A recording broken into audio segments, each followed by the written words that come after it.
लेकिन मैं बिल्कुल आशान्वित हूं और काफी इस पर चिंतन मंथन कर रहा हूं कि आने वाला समय में आपकी ये व्यवस्था में समय बढ़ाने की जरूरत ना पड़े।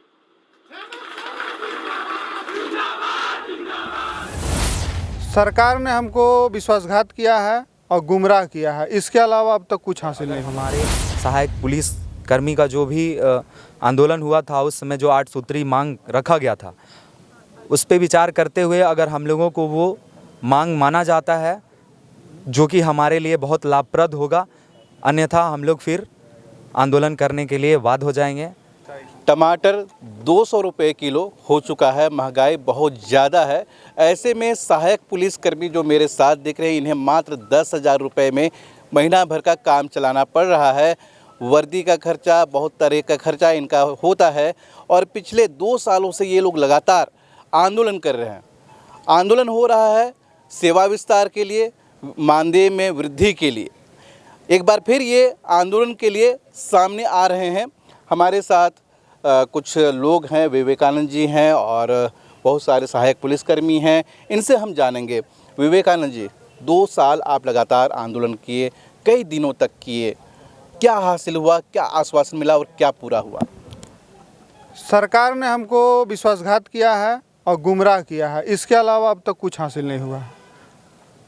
और आग्रह और रिक्वेस्ट और चेतावनी जो समझे सरकार, और अपना थोड़ा बुद्धि और जो अपना स्रोत है, जो सोर्स है, जो आपका विशेष शाकाहारी है, उस सब के और जानकारी हासिल कर लेते नहीं। लेकिन सहायक पुलिसकर्मी की जो एक मूलभूत समस्या है, 24 घंटा आपके साथ सेवा रही है और उसका एक थोड़ा बहुत मांग है, हम उनको थोड़ी बोलें कि A ग्रेड और B ग्रेड के हमको वेतन दीजिए, कम से कम इतना दीजिए कि हमारा भी घर परिवार भरण पोषण हो सके और अब ड्यूटी भी हम थोड़ा मानसिक तनाव से दूर होकर निभा सके।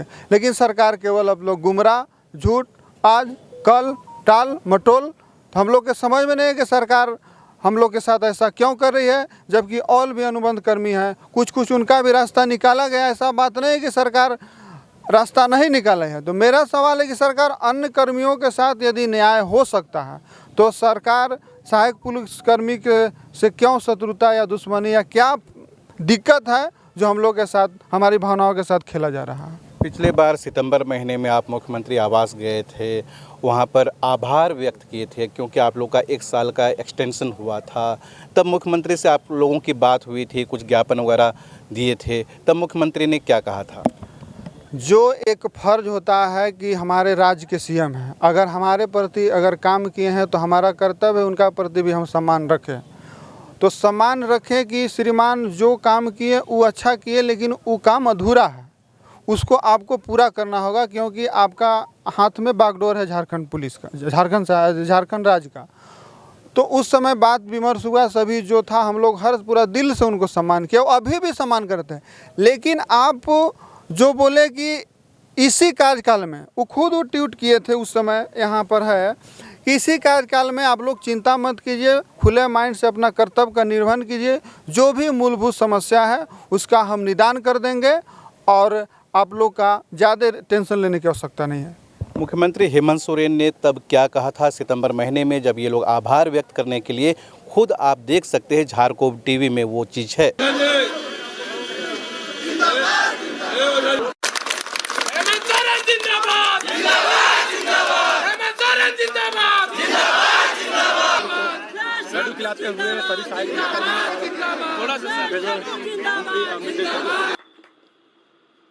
राज्य में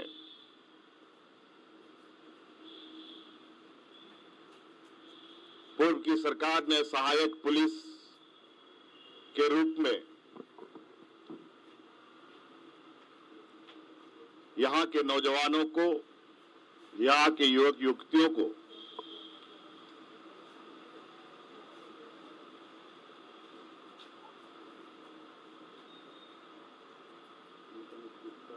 राज्य के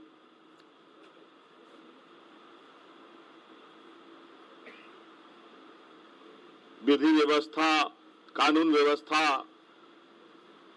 बेहतर बनाने हेतु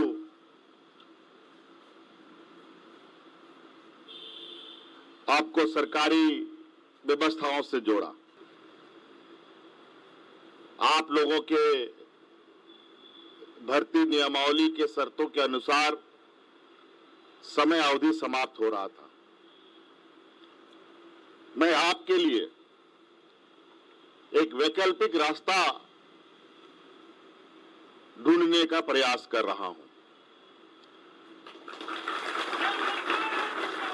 जिंदाबाद जिंदाबाद जिंदाबाद जिंदाबाद और चूंकि आपकी समय अवधि भी समाप्त हो रही थी, इसलिए अभी हम लोग व्यवस्थाओं को भी निश्चित सीमा पर निर्णय लेने के लिए हम लोगों ने निर्देशित कर दिया है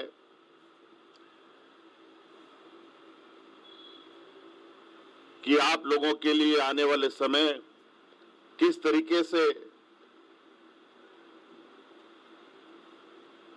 आप लोग आगे बढ़ेंगे, इस पर हमें सुझाव उपलब्ध कराएं। लेकिन समय अवधि आप लोगों का समाप्त हो रहा था।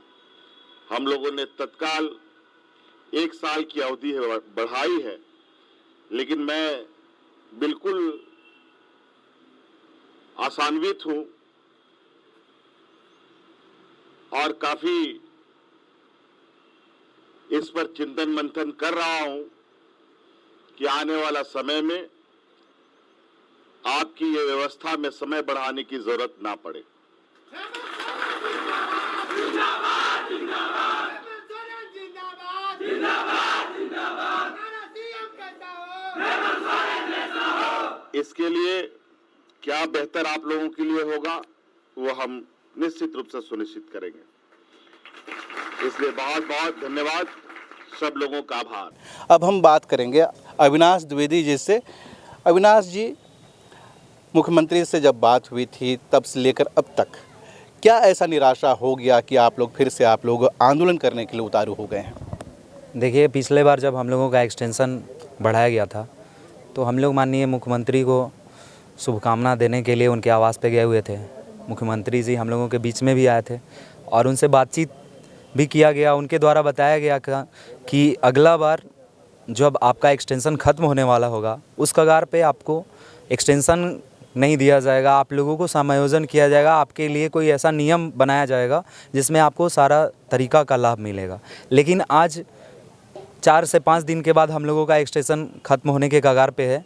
सरकार के तरफ से अभी तक कोई भी ऐसा न्यूज़ नहीं मिला, हम लोगों को कोई भी ऐसा लेटर नहीं आया जो सहायक पुलिस के लाभप्रद हो। हम लोग इस बीच में झारखंड मंत्रालय के जितने भी मंत्रीगण हैं, जितने भी विधायक हैं, लगभग सभी लोगों से मिलने का काम किए, अपना समस्या को अवगत कराने का काम किए। बस हम लोगों को वहाँ से बताया गया कि आपका काम हो रहा है, आपका काम हो रहा है। उसके अलावा अभी तक कुछ लाभ नहीं दिख रहा है। अंततः हम लोग विवश होकर जितने भी हमारे मीडिया कर्मी बंधु भाई लोग हैं उनके माध्यम से सरकार को ये मैसेज पहुंचाने का काम कर रहे हैं कि आगामी 1 सप्ताह के अंदर अगर हमारे सहायक पुलिस कर्मी का जो भी आंदोलन हुआ था, उस समय जो 8 सूत्री मांग रखा गया था, उस पे विचार करते हुए अगर हम लोगों को वो मांग माना जाता है जो कि हमारे लिए बहुत लाभप्रद होगा, अन्यथा हम लोग फिर आंदोलन करने के लिए बाध्य हो जाएंगे। लास्ट में हम लोगों को फिर से राजभवन और माननीय मुख्यमंत्री का आवास पर बैठने के लिए हम सभी सहायक पुलिस कर्मी लाचार हो जाएंगे। 1 सप्ताह के अंदर का समय आप दे रहे हैं, तो 1 सप्ताह के बाद 15 अगस्त भी है, स्वतंत्रता दिवस मनाई जाएगी, तब आप लोग आंदोलन करेंगे, मुख्यमंत्री आवास घेराव करेंगे, राजभवन घेराव करेंगे? देखिए, स्वतंत्रता दिवस तो हम लोगों के लिए भी है, क्योंकि हम लोग भी एक पुलिसकर्मी हैं, हमारा सबसे बड़ा पर्व है। लेकिन जब हमारा एक्सटेंशन जो है 9 तारीख को ख़त्म हो रहा है, जब 9 अगस्त को हम बेरोज़गार हो जाएंगे तो फिर हम कहाँ जाएंगे, हम कहाँ स्वतंत्रता दिवस मनाएंगे? तो फिर हम भी जहाँ पे माननीय मुख्यमंत्री स्वतंत्रता दिवस मनाने के लिए उपस्थित होंगे, वहाँ पे आंदोलन के रूप में अपना मांग रखने के लिए हम लोग भी वहाँ उपस्थित रहेंगे। पिछला जो भी 2 आंदोलन हुआ है तब आपने वर्दी के साथ जितने भी महिला पुरुष सहायक पुलिसकर्मी रहे हैं बाल बच्चों के साथ आंदोलन करते रहे हैं, अब भी वैसा ही आंदोलन देखने को मिलेगा? एकदम, क्योंकि देखिए जितने भी सहायक पुलिसकर्मी हैं, पहले भी हम लोग के द्वारा ये बताया गया, हम लोग अपना लड़ाई सिर्फ अपने भविष्य के लिए लड़ रहे हैं। उसमें महिला लोग भी हैं। महिला सबसे ज़्यादा कष्ट महिलाओं को होता है। अगर जो भी एक नियमित पुलिसकर्मी है उनकी वो जो महिलाएं होती हैं उन लोगों को जो विशेषावकाश दिया जाता है, लेकिन हमारे सहायक पुलिसकर्मी को नहीं है। जो प्रेग्नेंट महिलाएं होती हैं, जो हमारे नियमित पुलिसकर्मी हैं, उनको मातृत्व अवकाश के रूप में 6 महीना दिया जाता है, लेकिन हमारे सहायक पुलिसकर्मी जो महिला कर्मी हैं वो लोग एक दिन भी अगर अपनी ड्यूटी पे नहीं जाती हैं तो उनका वेतन काटा जाता है। तो वो जितने भी लोग यहाँ आंदोलन में आते हैं सब अपना मांग को लेकर आते हैं, अपना भविष्य को लेकर आते हैं, और आगामी जो भी आंदोलन होगा 2500 सहायक पुलिस में से एकदम 100% लोग यहाँ उपस्थित रहेंगे। बिल्कुल, महिलाओं की बात हो रही है, इसमें एक महिला सहायक पुलिसकर्मी भी हैं। इनके ये भी अपने बैनर के साथ हैं, विस्तार नहीं, समाधान चाहिए, आश्वासन नहीं, निदान चाहिए। आप लोग ड्यूटी करते हैं, पुरुषों के समान करते हैं, तो किस तरह की चुनौतियों का सामना करना पड़ता है और सरकार से आप क्या चाहते हैं? सरकार से तो प्रत्येक वर्ष हमारा निवेदन रहा है, प्रत्येक वर्ष हम लोग अपना निवेदन उनके समक्ष रखे, लेकिन उन्होंने किसी प्रकार का किसी तरह का कोई नहीं दिया, बस हर प्रतिवर्ष आश्वासन। जिस तरह से पिछले वर्ष उन्होंने कहा था कि सेवा विस्तार करने के बाद हम लोगों को कुछ निदान होगा, लेकिन कुछ भी नहीं, बस सेवा विस्तार का प्रलोभन देकर हम लोगों को वहीं पर मतलब फुल स्टॉप लगा दिया जा रहा है। जिस तरह की उन्होंने देख रहे, यहाँ तो महिला और पुरुष जब कार्य के भागीदारी होते हैं तो यहाँ पे महिला पुरुष का किसी प्रकार का कोई बात ही नहीं है। लेकिन जब आप देख रहे हैं कि जब पुलिसकर्मी के भागी में महिला और पुरुष साथ है, जब आप देख रहे हैं कि महिलाओं के लिए हर तरह का कार्य कर रहे हैं, तो फिर हम लोग को जिस तरह से नो वर्क नो पेमेंट पर महिलाओं को काम दिया जा रहा है, ना किसी प्रकार का कोई अवकाश मिलता है, ना किसी प्रकार का कोई हम लोगों को भत्ता मिलता है, तो इसी प्रकार का सोच विचार करते हुए बार बार सेवा विस्तार करके हम लोग को गुमराह क्यों करना चाह रहे हैं? आखिरकार अगर उनका जो भी विचार हो तो वो अपना जो भी है वो अपना स्वच्छ विचार हम लोग के सामने प्रस्तुत करे। हम लोग भी कार्य कर रहे हैं इस विभाग में, और जिस तरह से प्रत्येक वर्ष क्या हम लोग को मन करता है कि हम लोग यहाँ पे आए और सभी आकर यहाँ पे आंदोलन करें, सभी कंधे से कंधे मिलाकर सभी कार्य कर रहे हैं। तो जिस प्रकार हमारा कार्य उसी प्रकार हम लोगों को भी अपना जो मांग है उससे पूरा करते हैं। क्या नाम हो आपका? खुशबू कुमारी, चतरा जिला। खुशबू कुमारी। और भी यहाँ पर भाई लोग हैं, इनसे हम बात करेंगे। नक्सल प्रभावित क्षेत्र के बच्चों का शोषण करना बंद करो। आप कहाँ से हैं? जमशेदपुर जिले से। क्या नाम हुआ? सुब्रत कुमार महतो। सुब्रत कुमार महतो।